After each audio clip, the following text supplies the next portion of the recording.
اللہ کی دو صفتیں بڑی عجیب ہیں. کہتا لا تراہ العیون، اللہ فرماتا، اللہ کے حدیث شریف میں آتا ہے کہ اسے آنکھ دیکھ نہیں سکتی. ولا تخالطہ الظنون، خیال سے سوچو تو سوچ بھی وہاں نہیں پہنچتی. جب اتنا دور ہو گیا تو پھر قرآن میں کہتا ہے اقرب الیہ من حبل الورید، دور اتنا ہوں کہ تمہاری سوچ نہ پہنچے، قریب اتنا ہوں کہ تمہاری اس شہرک سے بھی زیادہ قریب. تم دل میں تم زور سے بولو یا اللہ، اللہ کہتا میں سنتا ہوں. تم آہستہ بولو یا اللہ، تو اللہ کہتا میں سنتا ہوں. تم زبان بند کر لو اور دل سے بولو.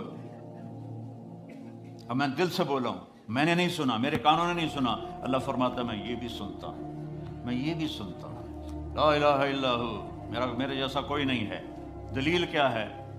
الحی، میں ہمیشہ زندہ ہوں اور ہمیشہ زندہ رہوں گا. کوئی اور دکھاؤ جو ہمیشہ زندہ ہو اور ہمیشہ زندہ